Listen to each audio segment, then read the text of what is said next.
Hello everyone, we are back. Yes, that is correct. Do not adjust your sets. We are back, I say. Now, today's video, we will cover 20 years of European history, 1919 to 1939. This is the interwar period, specifically between World War I and World War II, and we'll be focusing on the German Empire, highlighted there in green. Now, this period starts with the German armistice in 1919 that marked the end to the single bloodiest conflict in all of human history until that time. World War II would completely and totally disprove this whatsoever with more than twice the casualties, but that's beside the point. Now, World War I casualties.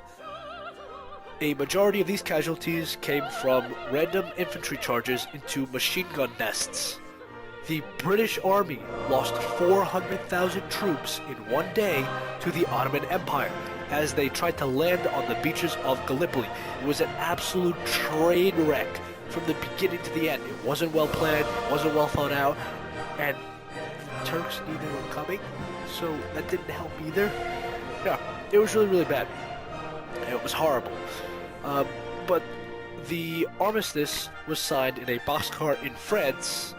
And it's kind of ironic, actually. That boxcar in France was in a museum. It was signed in the Ardennes forest. And when Germany invaded France in 1942, and during the fall of France, 6 weeks later, they actually knocked down the wall that the boxcar was in, the museum. And they laid track, and they rolled the boxcar out to sign the surrender of France. Oh, the irony. Gotta love it. Oh, it was really funny. But the Germans signed the armistice due to increasing internal pressure. Now, they were winning the war. You have to understand this. The front lines were actually not in Germany. They were in Belgium. Oh, and this cost them dearly. Oh, anyway, Germany would be blamed for the war. They would accept all the blame. Just be Germany. It happened. Why? Because Germany.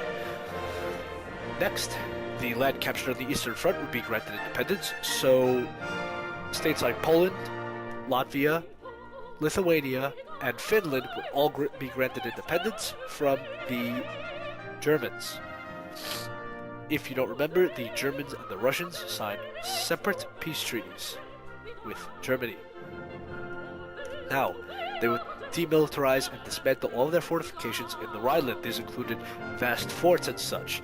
It's kind of funny because they would make Germany demilitarize and defortify the Rhineland, but France would build the heaviest string of defenses ever, called the Maginot Line, and that was on the Franco-German border.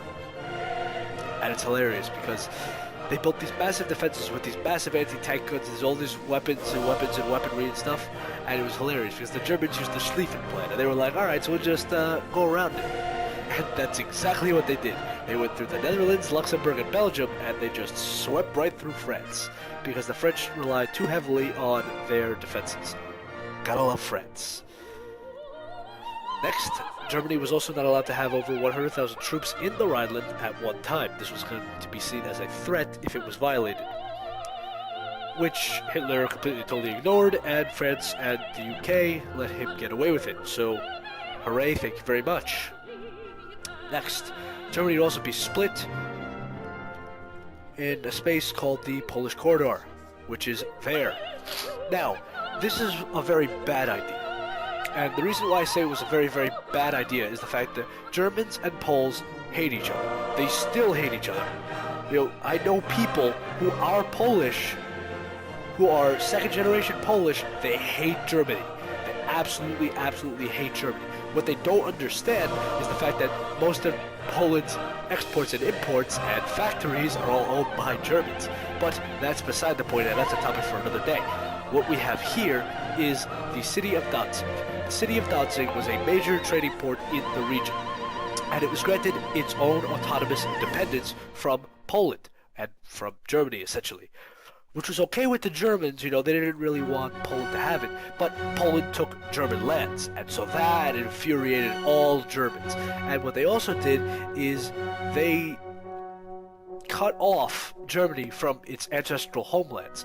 Now, East Prussia is where the state of Prussia came from. East Prussia is the original capital of Prussia, and it had been that way for over 200 years back in the Holy Roman Empire period of the 14 and 1500s. So what they did is they just kind of were like, yeah, your history doesn't matter, don't worry about that.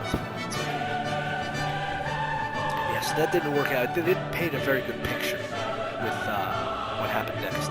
Next, the Austro-Hungarian Empire would be split up. Now, from this map, you know, the Germans actually really got away with a lot of stuff. They only lost, you know, Alsace and Lorraine and a couple stuff in the east. But Austria-Hungary, I think, really changed the most. You know, Czechoslovakia gained its independence. Romania gained triple the land it had originally. Hungary gained its independence. And Yugoslavia, for whatever reason, is there. What? Why would I, as negotiations to the peace deal, want to unify random people? They had Croatians, Slovenians, Bosnians, Serbians, Macedonians, and Montenegrins in the same country. Not like that would lead to a war later on, right? Looking at you in 1990s, right? Whatever. Geniuses. Don't worry, the Ottoman Empire is not exempt from this.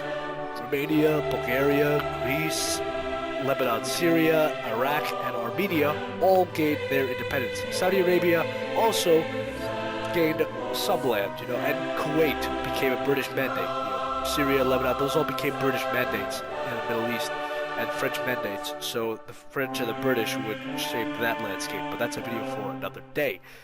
Now, the German Kaiser abdicates the throne. I know, it's horrible.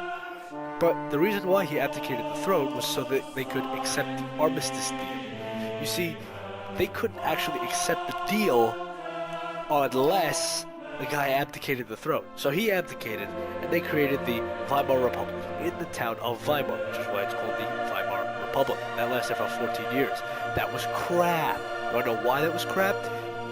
It was because it accepted pay for war reparations. Look at that, $55 billion in war reparations. Are you kidding me?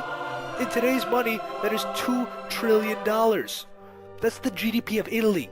Germany at that time had to essentially pay the economy of Italy. They just finished paying for it 7 years ago, back in 2008. That was their last set of payments to France. Now, this produced massive inflation rates. This 2 million mark was standard. This was used like the $1 bill, the €1 coin, or the £1 coin, or the $5 bill and the £5 coin, £5 bill and the €5 bill. So, yeah, it was not very well managed, and it just didn't work out, and it was definitely not the way forward for Germany because, as you can see, look at.